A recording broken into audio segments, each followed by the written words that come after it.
जय श्री कृष्ण। राधे राधे। मित्र, भगवान कृष्णએ અર્જુનને કર્મયોગમાં 21મા શ્લોકમાં બહુ સરસ વાત કરી કે યત યત આચરતિ શ્રેષ્ઠ તત તત એવ ઇતરત જનઃ। જે શ્રેષ્ઠ વ્યક્તિઓ આચરણ કરે છે, બીજા અન્ય મનુષ્ય તેમનું આચરણ કરે છે। તું યોદ્ધાઓમાં શ્રેષ્ઠ છો અર્જુન। તું યોદ્ધાઓમાં અત્યારે તારો જે આ ધર્મ છે, ક્ષત્રિયનો જે વર્ણ તને પ્રાપ્ત થયો છે, જે ક્ષત્રિય ધર્મ તું નિભાવી રહ્યો છે અને એમાં તું શ્રેષ્ઠ છો। અને જો તું કર્મ છોડીને ભાગી જઈશ તો બાકીના યોદ્ધાઓ ભાગી જશે, કેમ કે યત યત આચરતિ શ્રેષ્ઠ તત તત એવ આચરતિ ઇતરઃ જનઃ। માટે તું આવું ન કરી શકે। આવું મેસેજ તારે ન મોકલાય યાર। તારું આચરણ છે, ગાંધીજીના આપણે આની પહેલા વાત કરી હતી, my life is my message, મારું જીવન મારો સંદેશ છે યાર। મેં જે કંઈ કરી ગયો એ જ મારો કહેવાનો મતલબ છે। આમ બહુ સરસ મજાની ભગવાને વાત કરી અને 22મા શ્લોકમાં ભગવાન હવે પછીના 3 શ્લોકમાં વાત કરે છે કે આ જે બધું મેં તને વાત કરી એ હું પણ અનુસરું છું, હું પણ મારા કર્મને નથી છોડી શકતો, નથી છોડતો એમ। મારે માટે તો કંઈ આવું છે જ નહીં। અને હું શું કરું છું, ભગવાન કૃષ્ણ એમના વિશેની વાત કરે છે કે ન મે પાર્થ અસ્તિ કર્તવ્યમ ત્રિષુ લોકેષુ કિંચન ન અનવાપ્તમ અવાપ્તવ્યમ વર્ત એવ ચ કર્મણિ। પાર્થ એટલે હે પૃથાનંદન અર્જુન, હે પાર્થ, ન મે અસ્તિ કર્તવ્યમ ત્રિષુ લોકેષુ, ત્રિષુ લોકેષુ ત્રણેય લોકમાં, મે એટલે મારું, કિંચન ન કશું પણ નહીં, કશુંય નહીં, કર્તવ્યમ અસ્તિ કર્તવ્ય છે। હે પાર્થ, ત્રણેય લોકમાં મારું કશું પણ કર્તવ્ય છે નહીં અથવા કર્તવ્ય નથી। ન અનવાપ્તમ અવાપ્તવ્યમ, બીજું ન તો અનવાપ્તવ્યમ પ્રાપ્ત કરવા જેવી, અનવાપ્તમ એટલે અપ્રાપ્ત છે, ન તો પ્રાપ્ત કરવા જેવી વસ્તુ અપ્રાપ્ત છે। વર્ત એવ ચ કર્મણિ, તેમજ હું કર્મણી એવ વર્તે, એમ છતાં કર્મ કરતો રહું છું, એમ છતાં કર્મ કરું છું। ભગવાન કૃષ્ણએ સરસ વાત અર્જુનને કરી કે હે પૃથાપુત્ર અર્જુન, આ ત્રણેય લોકમાં મારે માટે કોઈ પણ કર્તવ્ય કરવા જેવું છે જ નહીં, કંઈ બાકી જ નથી મારે માટે। અને કોઈ એવી વસ્તુ નથી કે જે મારે માટે અપ્રાપ્ત હોય, કે જે મારે પ્રાપ્ત કરવાની બાકી હોય અથવા મારે માટે અપ્રાપ્ત હોય, અને તેમ છતાં હું વર્તન કરું છું, એમ છતાં હું કર્તવ્યનું પાલન કરું છું। મારું કર્તવ્ય છે એમને હું નિભાવું છું। અને એ પણ પાછું કેવડું કર્તવ્ય યાર, તમે વિચાર તો કરો। ક્ષત્રિય છે, ભગવાન કૃષ્ણ ક્ષત્રિય છે અને એ પણ પાછો રાજા છે યાર, મહાન વ્યક્તિ છે, આટલો નોલેજવાળો જ્ઞાની ક્ષત્રિય, અને એમ છતાંય આજે એક સામાન્ય રથીનો એ સારથી બનીને બેઠો છે યાર। કેવડું મોટું કર્તવ્ય એમનું ખરેખર તો કેવડું મોટું ડિમોલેશન કહેવાય। ભગવાન કૃષ્ણએ સારથી બનવું, કોઈ ઓર્ડર કરે એ પ્રમાણે કરવું એટલે, પણ એમ છતાં એના ભાગ્યમાં અત્યારે જે કર્તવ્ય આવ્યું છે એનું ઉત્તમ પ્રકારે પાલન કરતા કોઈ શીખવું હોય તો એ જગન નિયંતા પાસેથી શીખવું પડે કે કદાચ વાછડું ચરાવવા માટેનું જો મારા ભાગ્યમાં કર્તવ્ય માં યશોદા કે નંદ બાબાએ કીધું હશે, બેટા બાપુ તો જતા રહ્યા છે ગાયોને લઈને, તું થોડી વાર માટે આ વાછરૂને લઈને જો વૃંદાવન સુધી જઈ આવ તો હું અહીંયા વાસીદા પાણી કરી નાખું એમ। અને એ બાળ ઠાકોર આપણો હાથમાં સોટી લઈ અને માથે મોરપીછ મૂકી અને વાછરું ચરાવવા વૃંદાવનમાં ગયો હશે। કલ્પના કરો યાર, આગળ ગોધન ને પાછળ આવતા હોય ત્યારે પિતાંબર ફૂલ પછેડો ઓઢીને પિતાંબરધારી આવતો હશે, નરસિંહને બહુ સરસ સાંજે સામળિયો વૃંદાવનથી આવે, આગળ ગોધન પાછળ મનમાં મોહ ઉપજાવે, મોહ ઉપજાવી રહ્યો છે. એટલે જે એમનું જે કર્તવ્ય છે તે આપણે થોડા ફંટાઈ જઈએ, પહેલાં પાછા વળી જઈએ. ભગવાન સર્વવ્યાપ્ત એટલે કે એટલા માટે ભગવાને ત્રણેય લોક, ત્રિશુ લોકેશુ શબ્દ વાપર્યો. ત્રણેય લોકમાં મારા માટે ક્યાંય કર્તવ્ય બાકી નથી. એક પૃથ્વી ઉપરની વાત નથી, ત્રણેય લોક, પૃથ્વી છે, ઉપર આકાશ છે, પાતાળ છે, કોઈ પણ જગ્યાએ મારે માટે કોઈ કર્તવ્ય છે જ નહીં, કરવા જેવું કોઈ કામ નથી. અને આપણે જાણીએ છીએ કે દરેક યોની કંઈક ને કંઈક મેળવવા માટે કર્મ કરે છે. દરેક યોની, પશુ છે, પક્ષી છે, મનુષ્ય છે, દરેક વ્યક્તિ કંઈક ને કંઈક પ્રાપ્ત કરવા માટે કર્મ કરે છે. જ્યારે ભગવાન છે ને, એ ભગવાન માટે શેષ કાંઈ છે જ નહીં, એમને કંઈ પ્રાપ્ત કરવા પણ છે જ નહીં. યાર, સમજાય છે? એમને શું પ્રાપ્ત કરવાનું છે? બધું ત્યાંથી જ નીકળે છે, બધું એમની અંદર જ છે, સમાયેલું જ છે. તમે પૂરેપૂરા ધરાયેલા છો, ખૂબ ખાઈને તમે બેઠા છો, અને પછી તમારી સામે કોઈ ખાવાનું લાવે, કંઈ બાકી જ નથી ભાઈ, કંઈ ખાવું જ નથી, બાકી જ નથી. એમના જેવી વાત છે. ભગવાન બીજા માટે અવતાર લે છે, બીજા માટે કાર્ય કરે છે અને પોતાના કર્તવ્યને નિભાવે છે. ચોથા અધ્યાયના 8મા શ્લોકમાં ભગવાને આ વાતની પુષ્ટિ પણ કરી છે.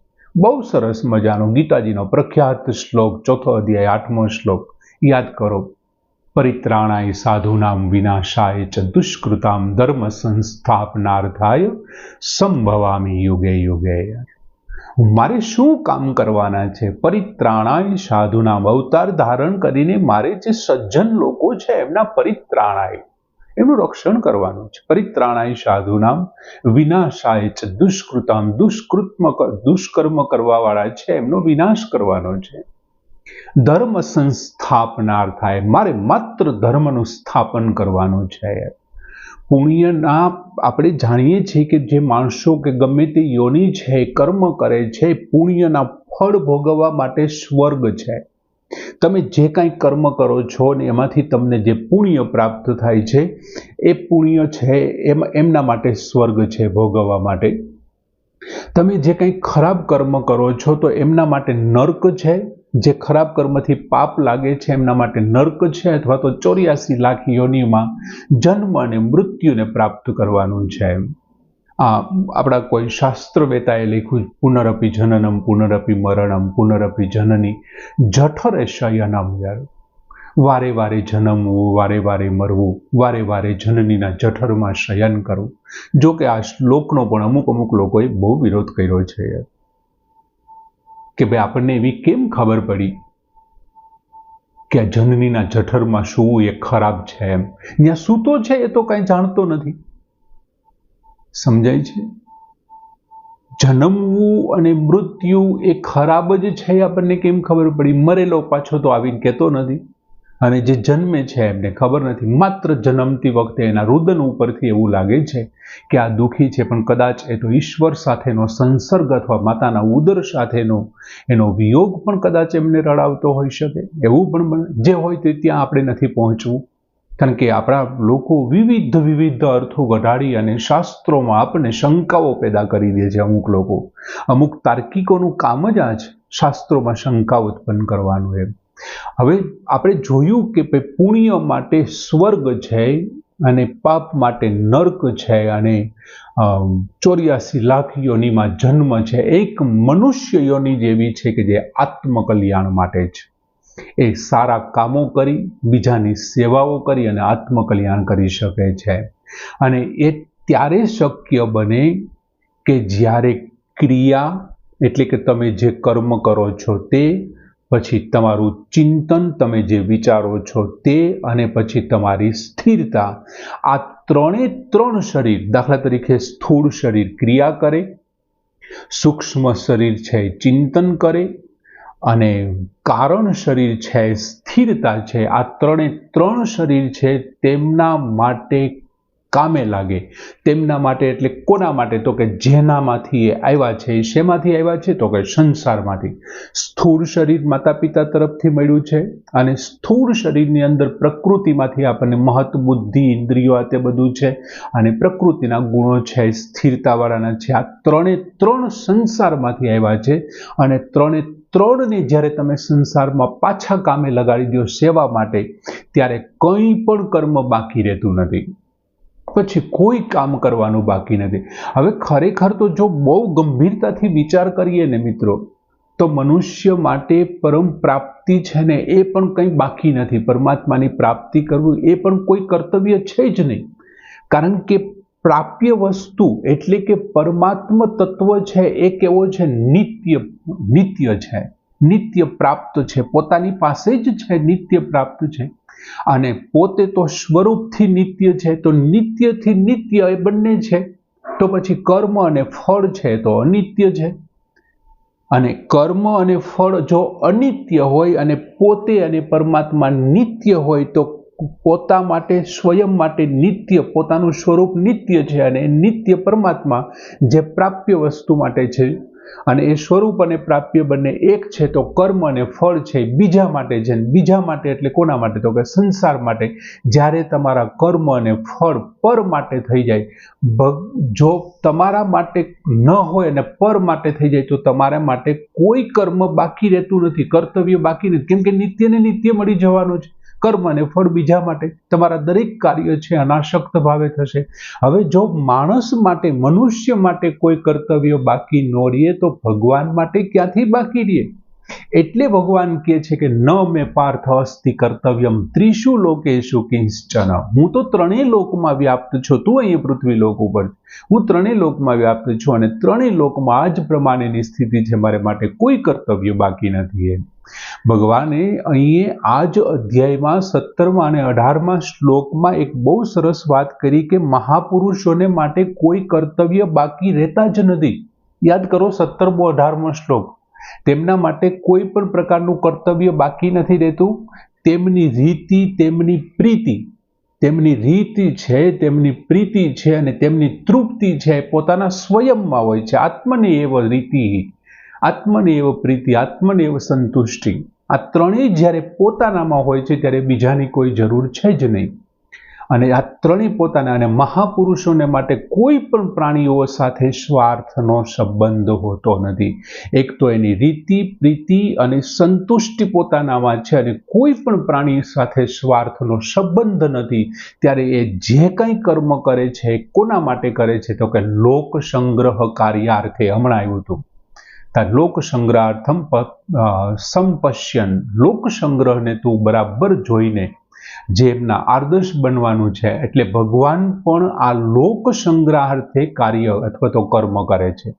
ભગવાન ત્રણેય લોકમાં છે અને એટલા માટે ભગવાન છે ને ત્રણેય લોકના આદર્શ બને છે. લોક સંગ્રહાર્થે જે કાર્ય કરે છે એ ત્રણેય લોકના, સમગ્ર સૃષ્ટિના આદર્શ બને છે. જ્યારે તત્વજ્ઞ છે અને જે સારા મહાપુરુષો છે, જે શ્રેષ્ઠ પુરુષો છે, એ સંસારના આદર્શ બને છે. એ આદર્શ પુરુષ છે. એટલે અહીંયા એક પછીનો શબ્દ આપ્યો, વર્ત એવ ચ કર્મણી. વર્ત એવ, એમને માટે તો કોઈ પ્રાપ્ય કે અપ્રાપ્ય વસ્તુ છે જ નહીં.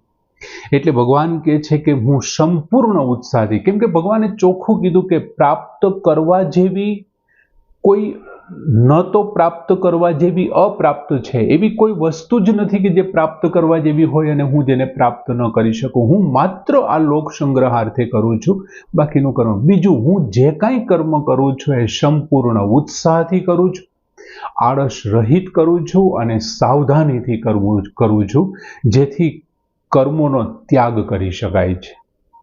અને કર્મનો ત્યાગ થાય છે. અને કર્મનો ત્યાગ કેવી રીતે થાય છે?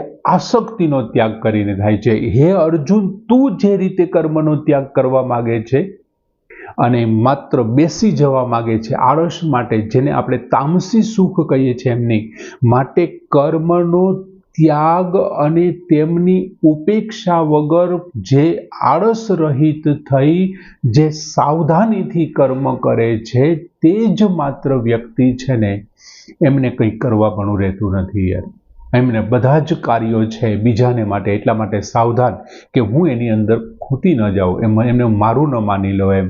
એટલે ભગવાન છે, મહાપુરુષો છે, તત્વજ્ઞાનીઓ છે, આ બધા ખરેખર તો શું છે, આ સંસારના એન્જિન છે. તત્વજ્ઞાનીઓ, મહાપુરુષો જેમ એન્જિનની પાછળ ડબ્બા લાગેલા હોય અને એન્જિનમાં વ્હીલ લાગેલા હોય, વ્હીલ ફરે છે એટલે એન્જિન ગતિ કરે છે, અને એન્જિનની પાછળ ડબ્બાઓ અને એમની અંદર મુસાફરી કરવાવાળા ગતિ કરે છે.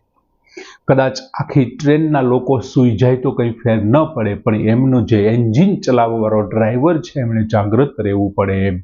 એમ જે સમાજની અંદર એન્જિન જેવા છે, મહાપુરુષો છે, શ્રેષ્ઠ પુરુષો છે, તત્વજ્ઞાનીઓ છે, એ પૂરેપૂરી ભગવાન કે છે સાવધાન થઈને આળસ રાખ્યા વિના એને કર્મ કરવું, કેમ કે પાછળ બહુ મોટો એમની પાછળ એક એમને આદર્શ માનવાવાળા ડબ્બાઓ એમની સાથે જોડાયેલા છે, જે એમને અનુસરી રહ્યા છે.